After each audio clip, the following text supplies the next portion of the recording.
Welcome to Smashing Through Walls with Carla McGee. Whether you are just pulling up a seat to the table, breaking a glass ceiling, or smashing through walls, grab your favorite mug and join us on the first and third Friday at 11 o'clock for candid conversations with industry experts and decision makers as we navigate and explore all the things related to real estate and community. Good morning, Wall Smashers. I am super excited to tell you today that I am with Jackie Yoder from Wilde Wealth Management Group. And Jackie and I were chatting a little bit before we got on air because finance we have in common. And it is I'd say one of the biggest wall smashing areas that women in particular encounter, right? Because it's all math and it's typically male dominated, and our history that we share, or not history, but what we have in common is that I also got a finance degree and we have very similar backgrounds. And so I was like, oh, we need to wait and take this conversation on air because we were doing good stuff. So welcome, Jackie. Thank you so much for having me. Oh, I'm so glad to have you here. So tell me a little bit about yourself first and about Wilde Wealth Management Group and kind of like how you got there, and we'll go from there. Yeah. Well, I guess a little bit of just about me personally. I have two kids, 11 and 9. Girls or boys? Oldest is a girl. Second one is a boy. So I have two girls and they're 12 and 9. Oh, cute. See, we have so much in common. Yeah. It's they're fun ages, right? Mm-hmm. Exhausting all at the same time. Mm-hmm. But it is fun. I love it. I'm adoring it. And Does your 9-year-old call you bro? Yes. Oh yeah, we broski, Mm-hmm. broheim, Mm-hmm. yeah, Mm-hmm. all the bro. Yeah, I had a conversation that mom is not bro. Right? Oh, I just roll with them. I'm like, yeah, bro, what's up? And then I just call her that while she's at school. I'm like, hey, bro, I see you. And she's like, you're so embarrassing. Why are you like this? It's so extra. I don't understand. I can roll with extra. It's the attitude I can't handle. That's true. No, but that's the older one. You have two girls. I do. And I will say, like, the girls at this age, the attitude is, it's coming in, you know. Mm-hmm. But some hormones, man. Some hormones. They just feed them some chocolate and tell them they're pretty and everything will be okay. Yes. But what I do adore about girls are that they are a lot more independent and they just get their stuff done, right? Mm-hmm. So my youngest, which is my son, is a little bit more of a challenge in that area. So he essentially has two moms, and that's okay. So, but yeah, so they keep me busy, I guess, when I'm not at Wild Wealth, right? Mm-hmm. And then I spend my days at Wild Wealth running the company essentially, right? Yeah. And growing very quickly and doing all the fun stuff there. So very cool. What do your kids think about your job? Well, you know, I will say my kids are the sweetest in the sense that they really respect how hard I work. Yes, I bet. They do put me in my place. I'm sure they do. When there's times I'm working too much, Mm-hmm. which I need, and that's fine. Mm-hmm. But they do. They appreciate it. They love it. And they are very proud of me, I think. And very cool. Hopefully one day they appreciate everything. Yeah. I know in particular for me, raising girls, you know, it's one of the reasons I started the podcast is because I don't just want to break glass ceilings. I want to smash down the walls. Yeah. And it's for them, Yeah. right? I don't want them to have to endure the roadblocks that can come with finance, in my case commercial real estate, where you know we're some of the only women in the room, or especially at the table at times. I just wanted an opportunity to bring everybody to the table, and so that my girls can see it. So do you feel the same way with your daughter in particular? Yeah, you know, I mean, she definitely asks a lot of questions, right? And she has seen, you know, through the years. I mean, I started my career in accounting actually, Mm-hmm. but even that, I was in a male dominated industry because I worked for a mining company. Oh gosh, yeah, right. And so I've always been in these male dominated industries of just feeling like, you're just always like figuring out how to get up, and make an impact as a woman in that environment. And Mhm. it is, it's not easy all the time. No. Uh, I but I remember telling my broker once when we were talking about, he was like, I'm just people orientated. I think that we should give all people an opportunity. And I'm like, I agree with you. We want the same opportunity to fail yeah. or succeed, just like any man in our industry. So I hope sometimes, I know for me that I'm opening their eyes, because I'm not afraid to call something out that has a discrepancy, or when I see it. Right. Right. Yeah. And I mean, it's hard. I remember, I've always just been so driven. And I remember watching, there was very few women in leadership, Mm-hmm. but the ones that were, I felt I couldn't look at them as, a mentor, because they had become so hardened Yeah. by working in the male industry. And I'm like, you don't have to be hard. Right. You have to learn how to You stick can, up for yourself, right. but be Don't a powerful woman in don't a mistake my respectful way. kindness for weakness, kind of thing. Yeah. When I worked at Boeing and I left because I had my daughter, and they would not show me any kind of flexibility at all. They'd let me Oh, work overtime from home, but they wouldn't let me work like a day home a week. It was just ridiculous. So I'm basically in the VP's office in tears. Like, I just tried for 3 years to have this baby, and I'm having a really hard time leaving her. But at this point, she's like 10 months old, and I'm still struggling. So yeah. it's not, baby blues. It's not, I'm really just struggling. And she looked at me and she goes, I had to do it. How come you don't have to? Oh. Right. Mhm. And I'm like, isn't that what we've been working so hard for? Like, so that our daughters, your daughters, your granddaughter, like, don't have to, that they can, they can try and have the ability to have it all. Yeah. So it's, then goes back to that struggle. Because if men are very driven, they're just very goal orientated. And if we're Yeah. very driven, then we have no balance. Right. Right. Yeah. And I mean, kind of like that example you just used, she's like, well, I did it. Right. Right. And she was molding to how a man is in an industry. Right. Right. And it doesn't have to be that way. Nope. And We can have compassion yeah. and exude kindness. And like I said, don't mistake my kindness for weakness is one of my favorite quotes. So then how do you explain to your kids what you do? So hard. It's been hard. I mean, they do ask questions, especially the older they get, Right. right?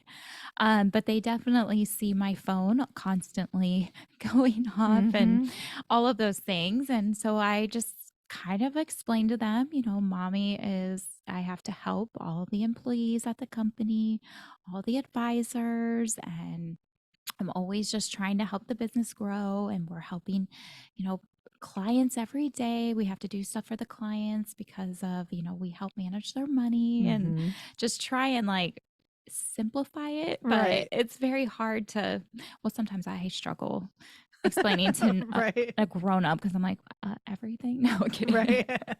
What don't I do? Yeah, I'm like the mom of the company. So Kind of. I always say that's what our country needs right now. We just need a mom to step in place and be like, you all need to behave yourself, okay? Right? Like, someone be like, no, you need to balance your checkbook and you need to eat more vegetables That's true. and you all need to get along. Right. And then we'll all be okay. And maybe someday we'll see that. Yes. Yeah. And just come in and start wagging their finger.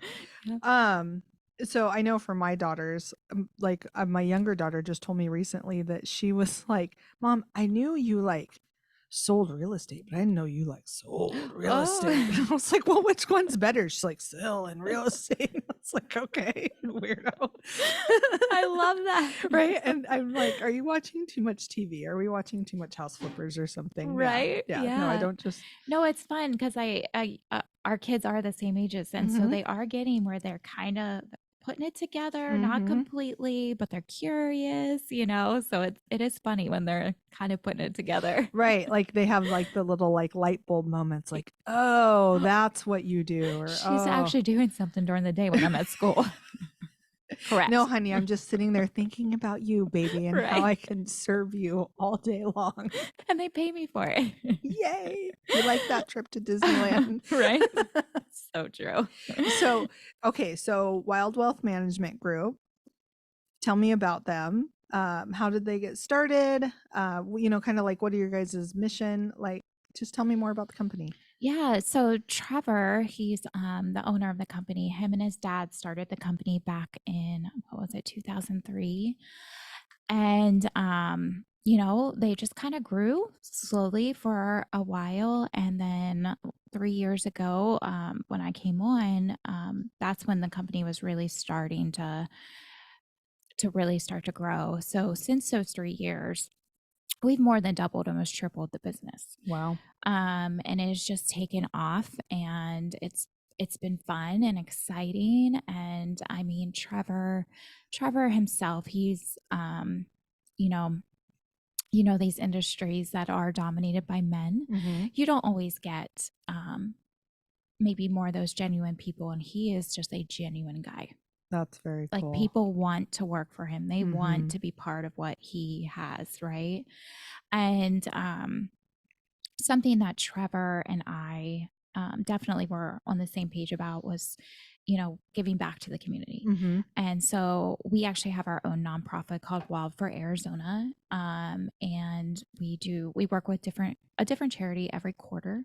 Wow. And Trevor's on 2 different boards. He's on Child Crisis Arizona board and Junior Achievement. I'm on Chrysalis board, and so that's a huge part of our business as well, is just making sure that in this growth, and we know how blessed we are, in making sure that we're giving back at the same time. So that's a little bit about us. Obviously, the clients are huge, they're amazing. Mhm. And I mean, Trevor as well, the past couple of years has also been ranked number 1, number 2 on Barron's and Forbes every single Very year. cool. Yeah. And so we've been really blessed, honestly. Chrysalis. Mhm. That sounds familiar. Why do I recognize that name? What is that organization? So Chrysalis helps abused people. So they do have like a shelter if you're in an abusive situation and need to get out right away and don't have somewhere to Mhm. go. They have a shelter, and so they help out with anyone in an abusive situation. Yeah. So kids, females, males, Right. anyone. So We actually are going to an event tomorrow at Oh, Horses Help. yes, it's our big fundraiser for the year. Are you going to be at Barn Bash? I can't go tomorrow. No. Stop. I Really? We have a know. whole table there. We're Yeah. sponsoring the bar. Yep. You knew that? Yeah. I didn't know that. Yeah. So it's I know I feel so bad that I Oh, couldn't go tomorrow. yeah. But yeah. And like we just did in our 3Q, we partnered with them.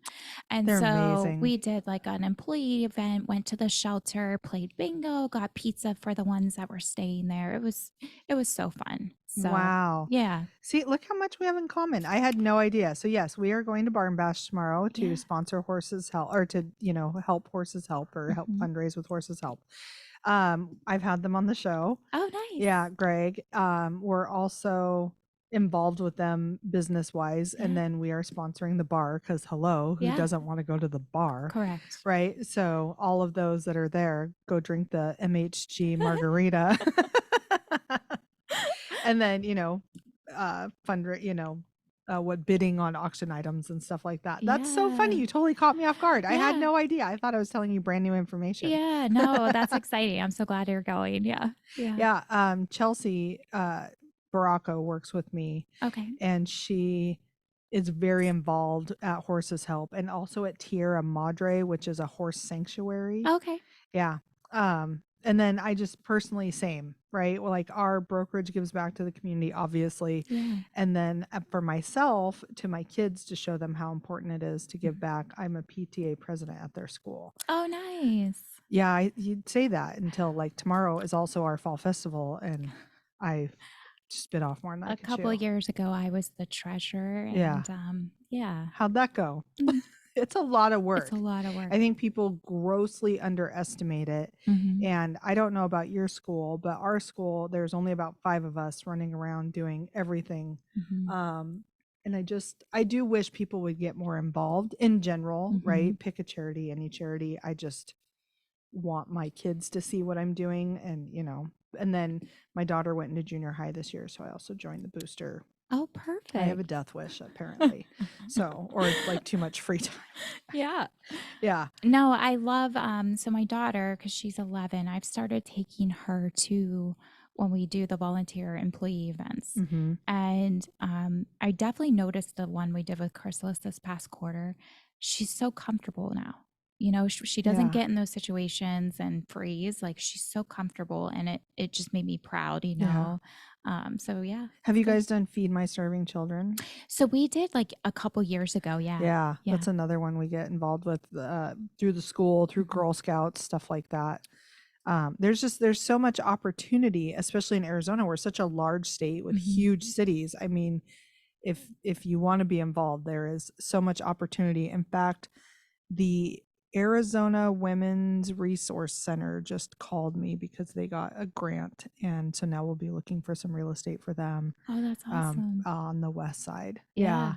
So, wow, how amazing. Yeah. And then I know, then there's people who look for like behavioral health centers in terms of, real estate, Mhm. sex trafficking victims, stuff like that. And so they look for like multifamily opportunities so that they have housing and Okay. things like that.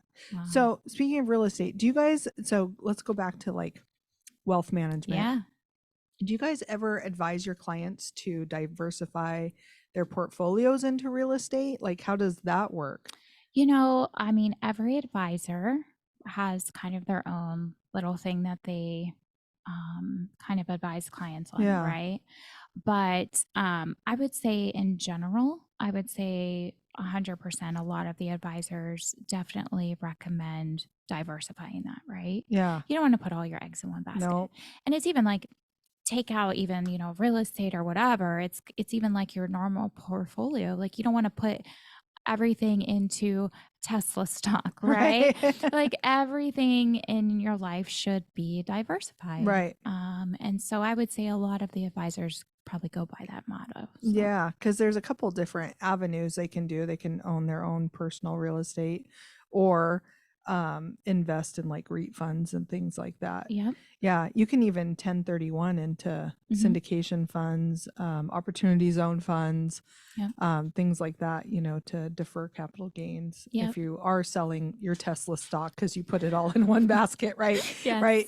I know there's going to be people out there that hate me right now for saying that. Well, they can call me. We'll with it. find them an opportunity zone property and we'll take care of it. We'll just defer those gains and kick them down There's the some road. die-hard Tesla stock owners out there. Is there really? It's like the Microsoft stock owners, I feel like they're OGs. Or the crypto. There's these crazy people. Everything's in crypto, and I'm like, okay, can we put it in different spots? Right, we need different buckets, guys. Different buckets. You guys are making me sweat over here. My husband is a huge crypto fan. Okay. Yes, and checks his wallet. I didn't even know that was a thing. Oh, that's all people do that have it. I swear that they spend their day just checking it. Yeah. Yeah. It's I hilarious. think that's a little dangerous from all perspectives to watch the fluctuations or anything.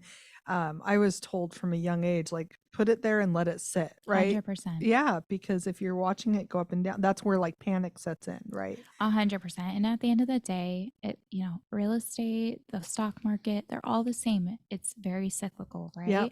It's going to go down, but guess what? It's going to come back up. That's I promise. Right. It's like a bouncing ball. Yeah. You staring at it every minute of the day isn't going to change it. Right. And we want it to be more like a volleyball and less like a racquetball where it's like pinging across like crazy. We'd like it to slow down a little bit. Yes. But yeah. And it does have to go up and down. We can't continue to see this like spike going up, up and up and up because that's where bubbles happen and things 100%. Like that. Right. Yeah. So I know I've gotten a lot of calls about interest rates lately. I'm sure. I was actually going to ask you that. Sure, ask me. How many people are, having a bit of a meltdown over these interest rates, and then I felt like I read something the other day that they were saying that they might go down a little bit in December. Is that what you're seeing, or? Well, we just had a hike Right. this week. Yeah, 0.75. So there's a couple trains of thought there, right? Number one, it's so interesting to me that, right, like just use today as an example, right? You can get a pretty good deal right now. There's like seller concessions and there's a lot of opportunity to buy down rate and things like that that you can work with the seller because they have so much equity in their house. Right. Um, but there is a hesitation, there's a perception, right? And I don't know where that's coming from, because those same people won't buy a house right now and won't negotiate that are the same people that were putting $100,000 over asking at 2.99%. The math for under asking at 7% is less than 100,000 over yeah. at 2.99. You know what I mean? Yep, And it's so 100%. the I don't understand the thought process. I don't understand the panic. And maybe that's because we see it. So we're kind of, We're in it every day. yeah, so it's not a big deal to us. Yeah. But yeah, there's a perception that goes along. And then, so there's two trains of thought right now about interest rates. Number one is that we'll be by 10% at the end of next year, and we're going to hold steady for a while.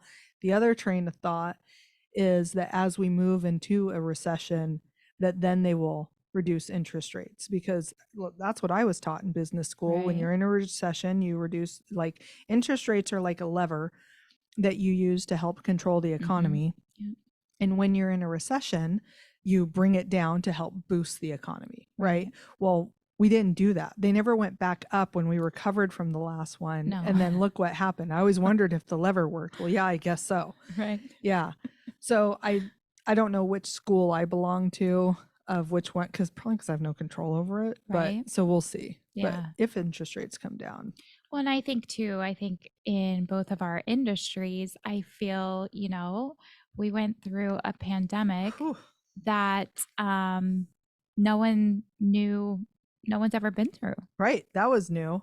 We had no idea the market would go up the way it did. And so I feel like we're kind of treading new ground still in a sense, right? Right. So Right, because we're like just finally, I feel like recovered, but what Mhm. does that mean? And I don't know how old you are, and I won't guess. I just know that we have kids the same age. So I'm Yeah. going to assume we're somewhere in a similar bucket. There's a lot of things I have at least encountered in my lifetime that like weren't a thing. When 9/11 happened, yeah, we went into almost an instant recession because we had a terrorist attack. 100%. That came out of left field, right? No one knew that was going to happen. And then even before then, we had the .com bust, Yep. bubble pop. Yep. So then that happened.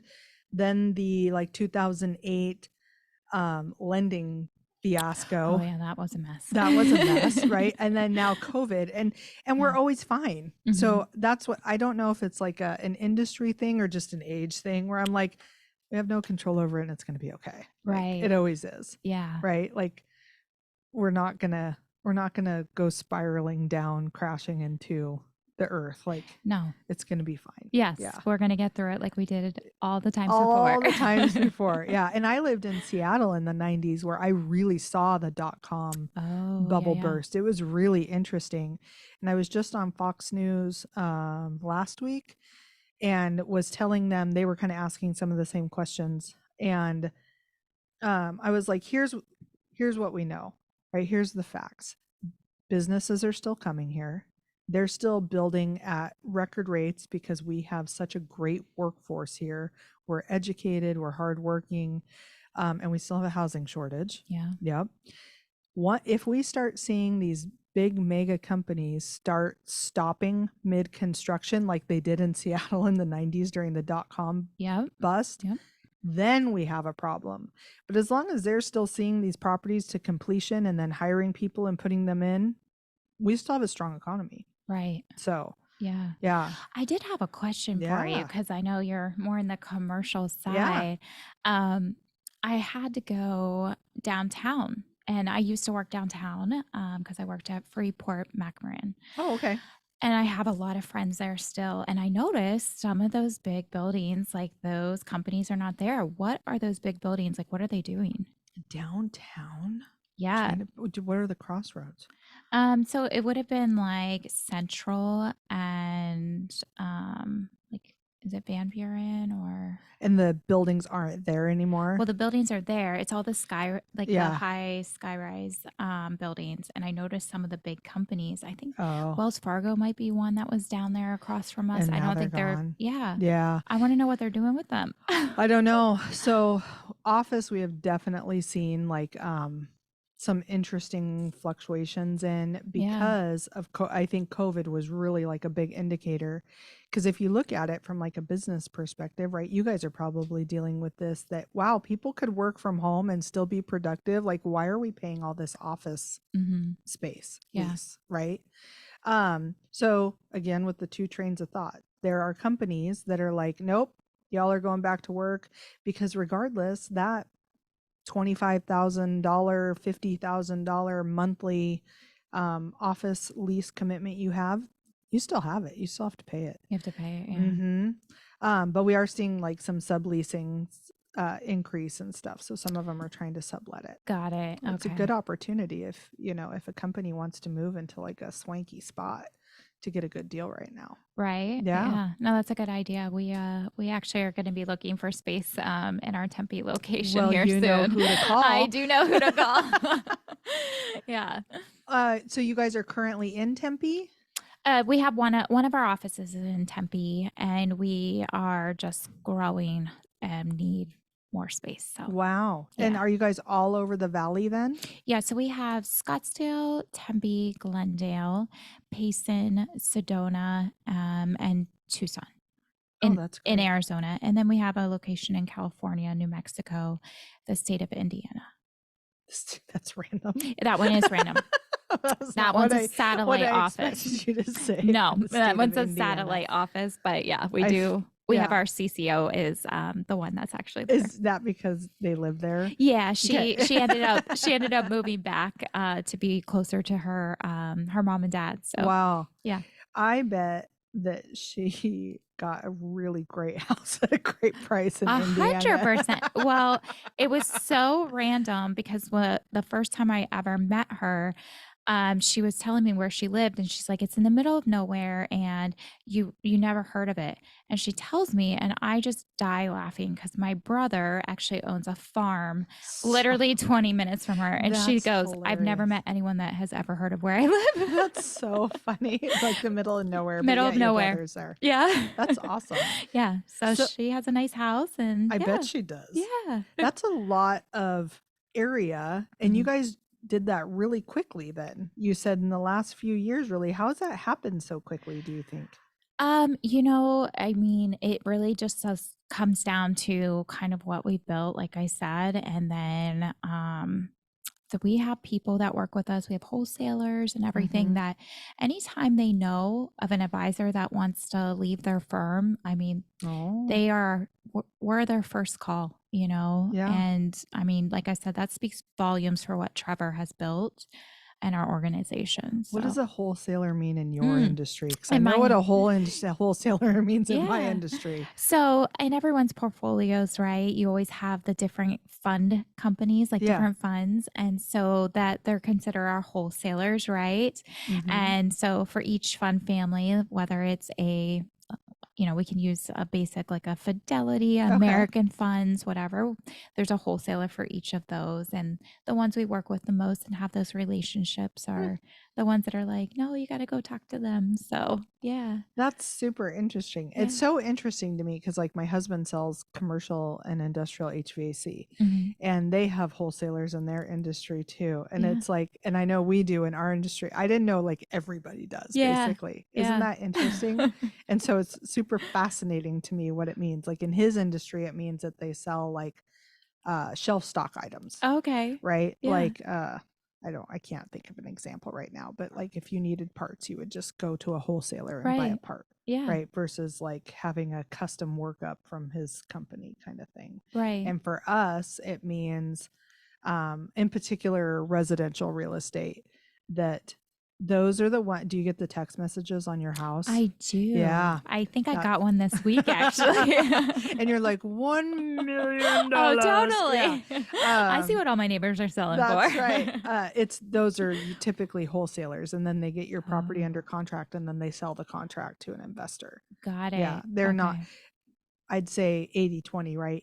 8 times out of 10, they are not the ones actually purchasing your property. They're just trying to get it under contract for cheap, and it has to work because They keep doing it. they keep doing it. Yeah. They pay like virtual assistants, out of who knows where, like $3 an hour to just sit there and cold call and text Oh and my goodness. in like mass amounts.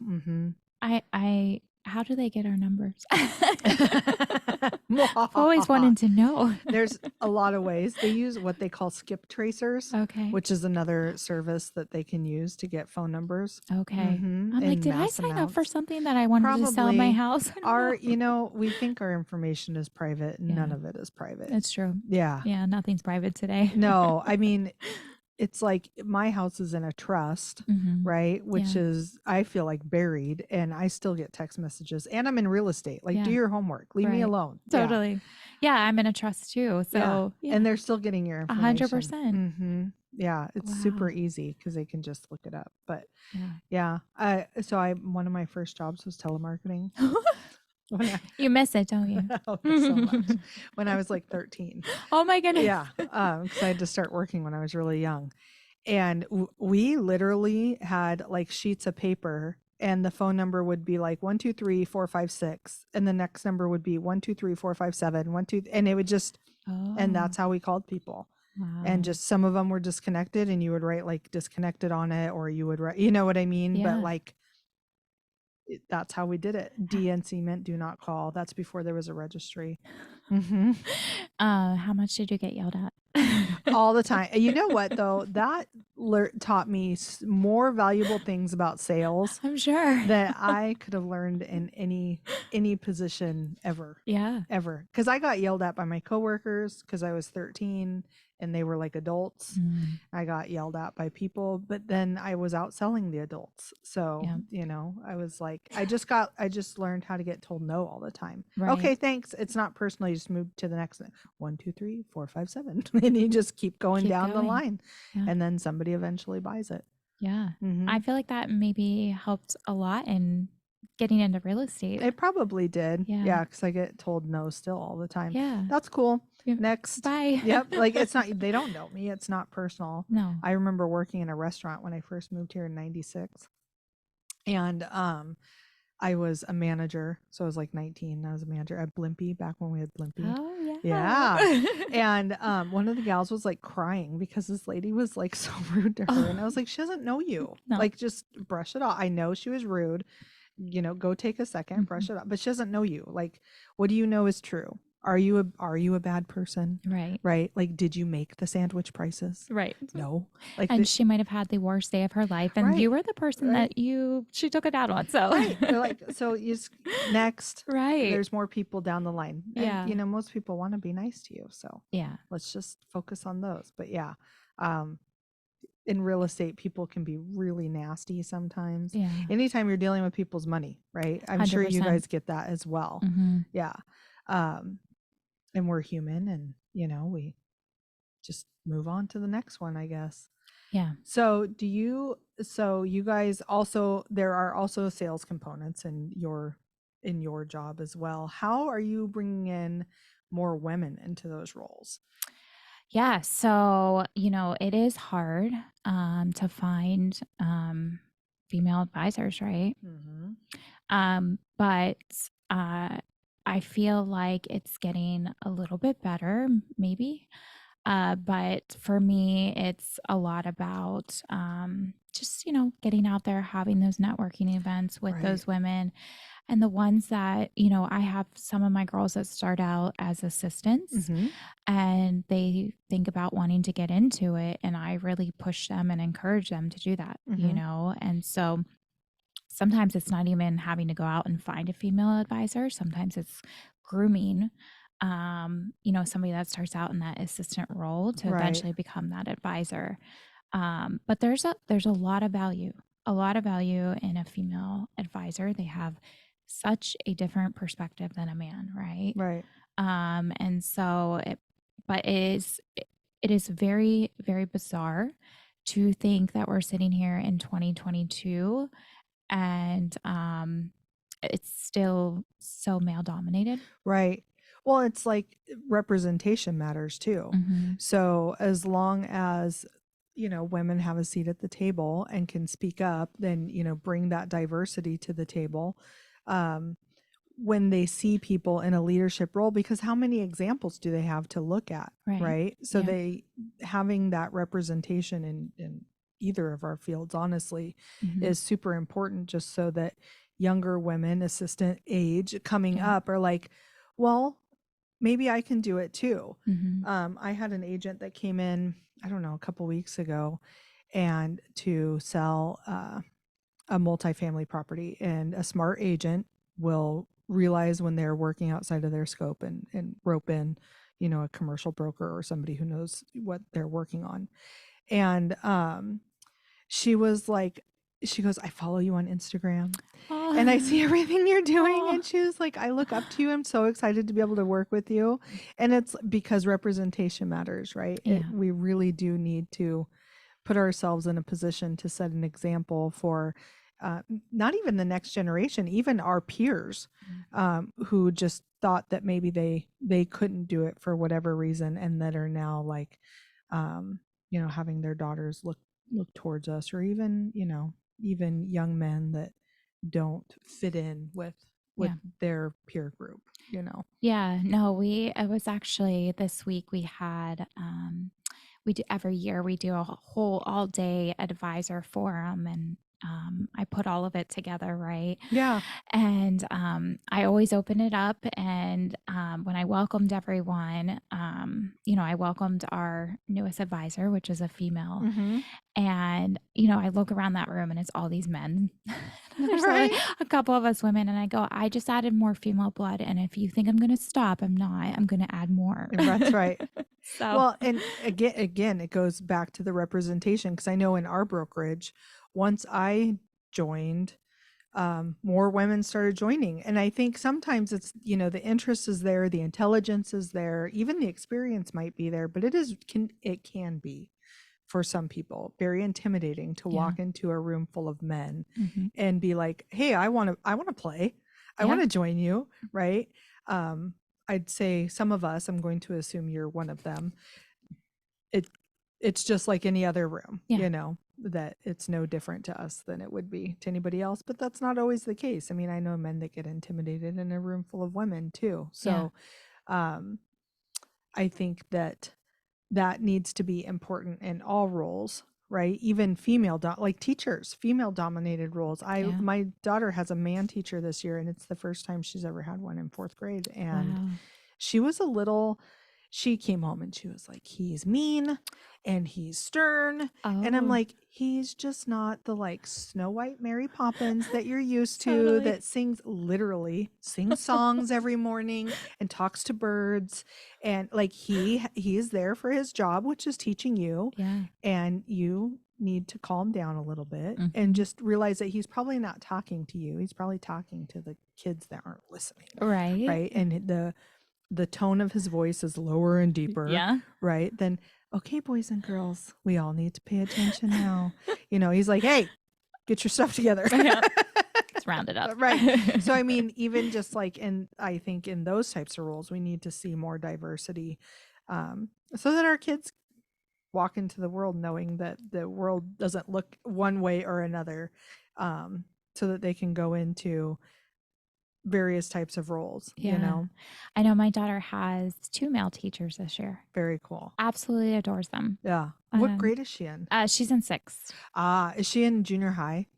No, so she's in a charter school. Okay. And so she'll go to junior high next year. Yeah. Because it only goes to 6th grade. So, because I noticed, and maybe this is another, gender gap, in the older grades, there's more male teachers. yeah. Yeah. And I don't know It's 'cause why. they don't have patience for the younger kids, probably. I don't know. Have you met teenagers? I'm like, toddlers and teenagers seem very similar to me. But it's kind of like, the dads aren't super hands-on when they're babies. I think Right. men really struggle with those younger Maybe. ages sometimes. Yeah. Yeah. Or a teenager, they figure they can just be hard on them. Right. I'm trying to think. Do I know any like male kindergarten teachers? Right. I definitely don't. They're not singing ABCs Mm-mm. and No. But yeah, I noticed my daughter's in junior high and she has like half male teachers. Okay. Yeah. And like that makes, and once she hit like 6th grade, that's when I noticed. And I think it's because it's like K through 5. It's like, I think it's the degree difference too. Yeah. Like one's primary, one's secondary. Oh, When they go that's to school, right. to college to Yeah. study teaching. I don't know what. Yeah, whatever. Education. Education. Teaching. Teaching. Can we keep using that? It's fine. I just make up my own I language. love as I go. it. I think that's where the break is though too. I think you learn K through 5 is primary, and then 6 through 12 is secondary, and that's how their degrees are split up too. So maybe that makes more sense. Yeah. Yeah, because I noticed once she hit 6th grade, she had maybe she had her first male teacher also. Oh, wow. I don't even remember now. Yeah. Yeah. And then now she has multiple. And then I know Lish, our admin, she's had kids go through high school and has had probably more male teachers because she's nodding her head. So, and her dad was Oh. a teacher. Yeah.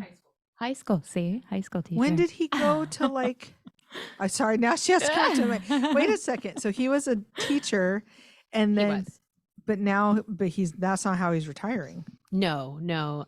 He spent a couple of years as a substitute science teacher. Oh, I think I remember you telling me. Yeah, and when a full-time position didn't materialize, he sought other things. But I did want to share a quick Yes. story about a male kindergarten teacher that I met once, and Arnold Schwarzenegger. It's No. not a tumor. it was not a tumor. No, he said that he had to get out of kindergarten because his first week teaching, he was substituting in a kindergarten class, and a little girl came up to him and said, "Mr. So-and-so, I can't zip up my pants. Can you help me?" And he goes, "No, I cannot. You need to go to the office." So that might be part of it. Yeah. But it's the nurturing thing too. Right. It's very hands-on. Women are very nurturing Yeah. in general, and the men are In more general. Let's well- exclude Carla. exactly. And I work for her, so I can say that. Because that's Lish, ladies and gentlemen. That's the one I'm always referring to. It's the magic behind the curtain. That's right. And you guys were talking about job titles. So my kids used to tell people when I was a recruiter, when they would say, "Oh, what does your mom do?" They would always say, "Oh, she's an internet stalker." Oh my gosh. Yeah, lots of fun. Okay, go back to it. I love that. That's so funny. Well, I'm a real realtor, according to my kids. A real one. A real one. Do you know what your kids call you? I don't know. I'm scared.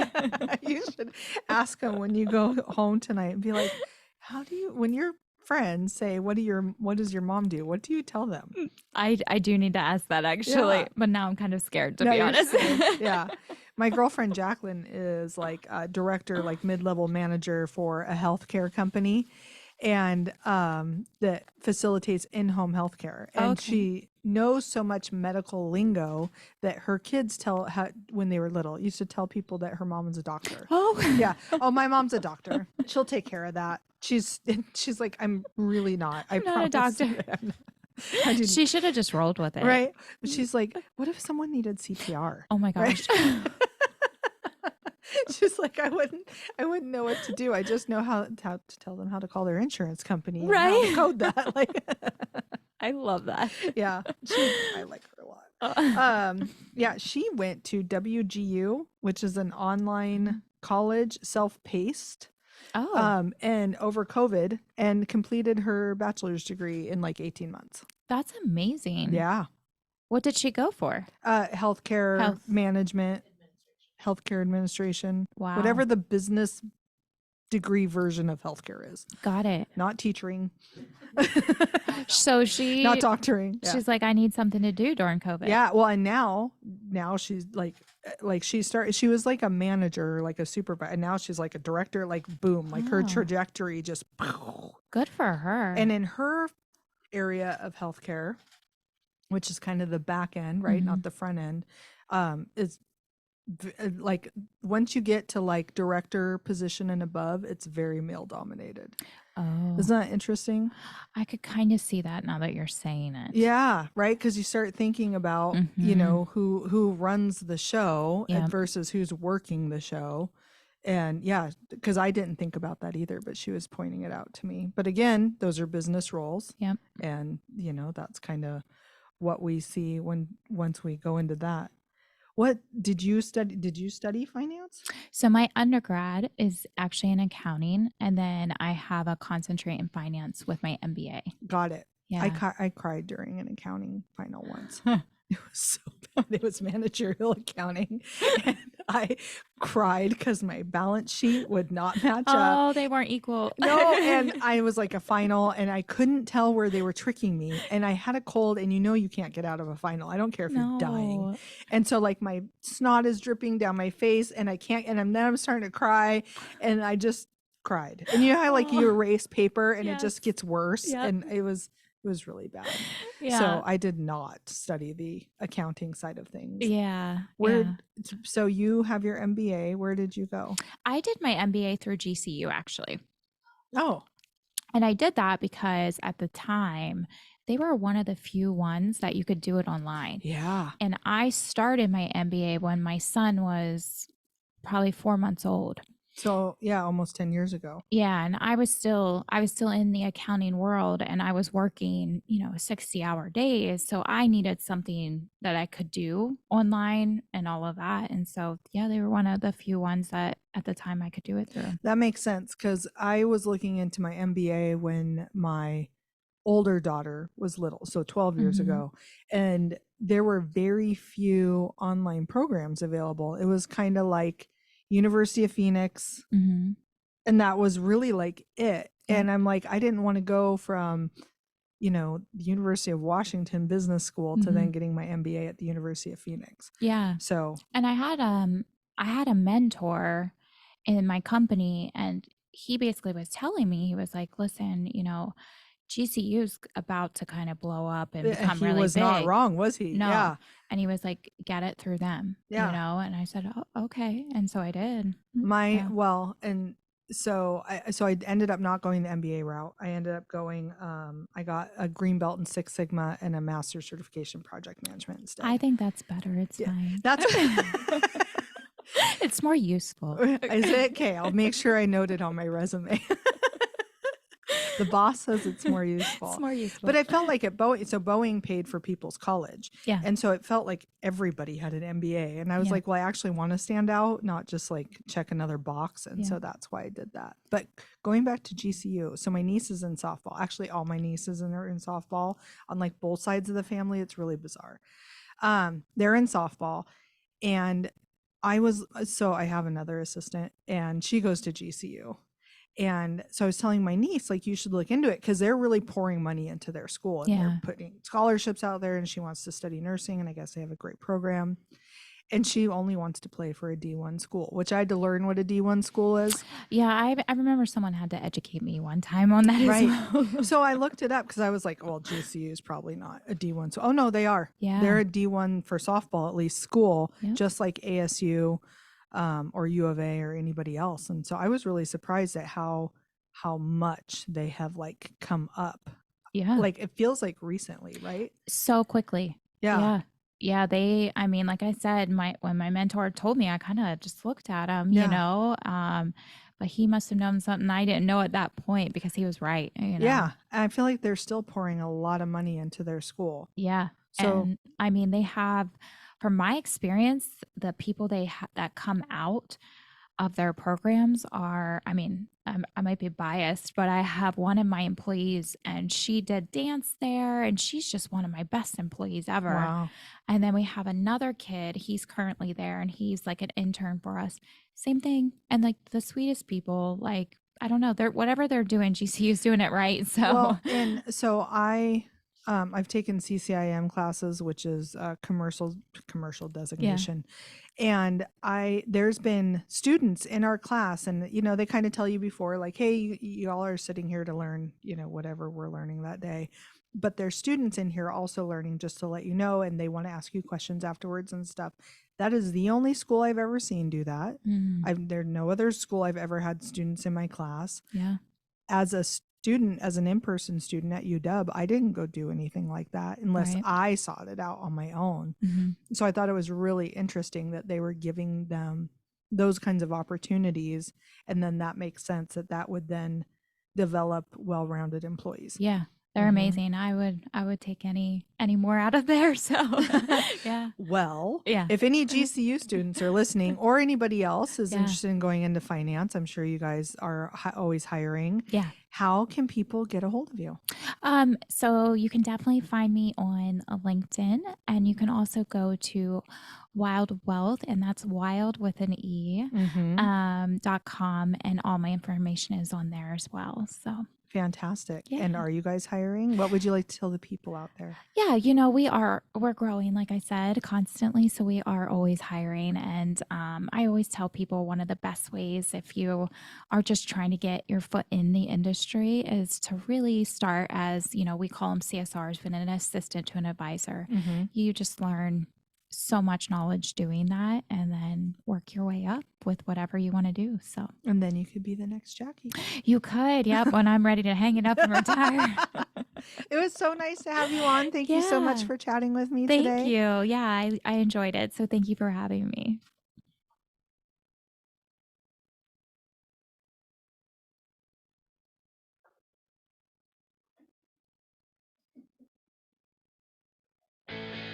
You've been listening to Smashing Through Walls, a place for robust conversations about the building and blocks of Arizona commercial and real estate investments. Host Carla McGee is a commercial real estate broker with MHG Commercial, powered by My Home Group. The opinions expressed here are not necessarily the opinions of My Home Group and do not constitute any offer or advertisement of business or services.